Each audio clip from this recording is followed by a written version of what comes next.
are part of the FATF mechanism, that forum. And that forum, as I mentioned earlier on, is an important forum for us because Pakistan is struggling and working very hard, and we have made tangible and verifiable progress in dealing with the issue of money laundering and checking terror financing.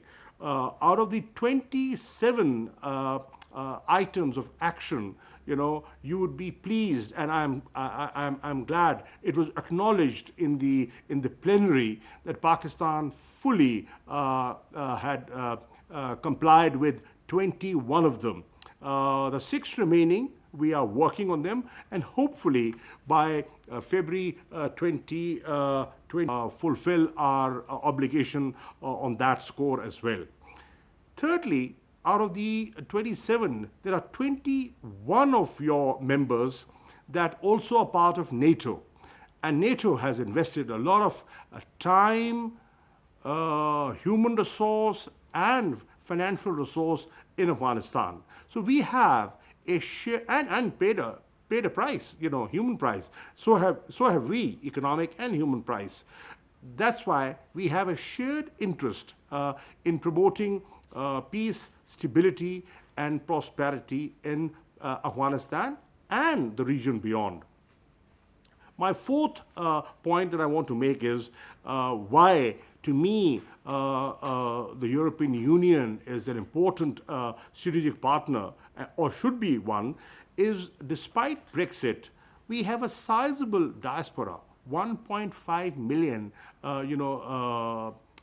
Pakistanis residing in different countries of Europe. And that's a fairly big number. And lastly, I think our partnership is a win-win situation for both of us. One, Pakistan is a country which has a population of close to 220 million people, which is a sizable market for European goods. On top of that, Pakistan, in my view, can be a hub for re-exports, and beyond, Pakistan towards our west, Afghanistan and beyond into Central Asia. So there are huge economic dividends that can accrue from this partnership. So in my view, it's a mutually beneficial partnership, and we need to work more closely in developing it further and relations further. I also want to thank EU for the support we have received on COVID-19, as well as the recent floods in Pakistan. You mentioned, and I acknowledge, the reallocation of 150 million euros. Every dollar, every cent, every euro counts. And this money, I am sure, has been useful in dealing with this challenge of COVID-19. And I can assure you, we have and will continue to spend every penny very, very carefully to benefit our people.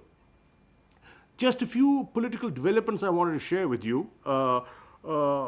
On the political front, we've been in office now for almost 2 years as a party, and we are a party which is relatively a new party, but a party with a new agenda, an agenda for change, and we are focusing on areas which benefit the common man.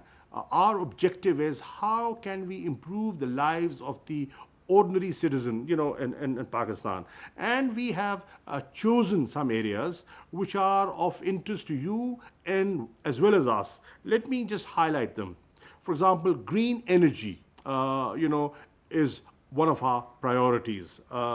Climate change, we feel, though we do not contribute largely to the greenhouse emissions, but as a country, we recognize that we are very vulnerable to climate change.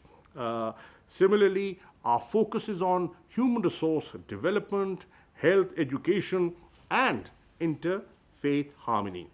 I would share two of our recent programs which have been appreciated nationally and internationally.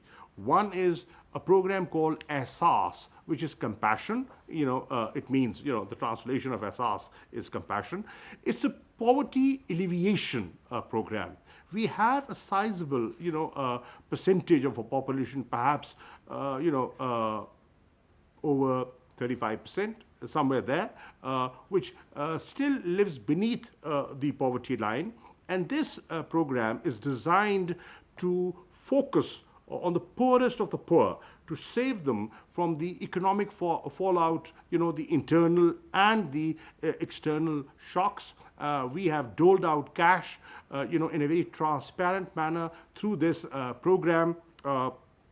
In a very transparent manner, and this has really helped the poorer strata of society dealing with COVID-19 when people were going through a lockdown situation. The other plan, the program that we've launched and has been appreciated a lot, is the Clean and Green Pakistan. This is a movement that we have launched, mobilizing people to show a civic sense and get mobilized with the municipalities and the city administration to clean the cities. And one of the steps that we have taken is we've banned plastic bags. They were a nuisance. They are a nuisance, and they were, choking our sewage system and creating problems. We've done that. We've also mobilized volunteers that monitor the removal of solid waste in cities. So this has come in very handy. On on climate, we feel that we have undertaken a project which will help us not just create jobs for the youth, plus it will help us in containing the adverse impact of climate change. And that is called the Billion Tree Afforestation Project. It was started in the first province that we got elected to in our last term from 2013 to 18, worked very well over there, and now it's been expanded nationwide. And now we are undertaking another project called the 10 Billion Tree Project. We feel that this will help the global born challenge, and contribute in restoring the 3.48 million hectares of forest. That's the international objective. And Pakistan, through this program, has, I think, reasonably well. Coming to the issue of Islamophobia, I wanted to share with you that when we look at the rising trend of xenophobia, Islamophobia, racism, you've seen some horrific scenes in the U.S. on our television screens. Hate speech, unfortunately, is on the rise everywhere. Discrimination, and there are countries that have enacted discriminatory laws. Our eastern neighbor has legislated some laws which are specific for Muslims and are discriminating against Muslims in India. Then intolerance is on the rise, and we as different societies, cultures, ethnicities, people from different languages have to sit and talk about how do we address this challenge. As you said, it's very unfortunate what happened in France. It's very unfortunate what happened at the church. It's very unfortunate what has happened in Vienna that you mentioned today. I was looking at the television screen, and in the morning I saw there was a loss of about three people had already died, and some were injured. An attack on a synagogue.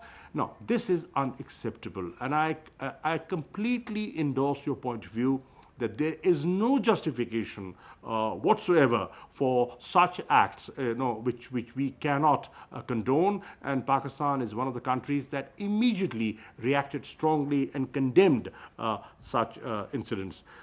But what what Europe and friends in France need to understand is the sentiment here.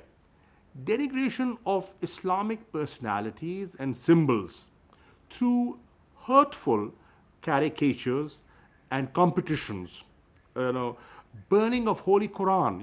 We've had a number of incidents, they were reported in Norway and other places where the Quran was, burnt. They are often perpetrated by design, and some statements by certain European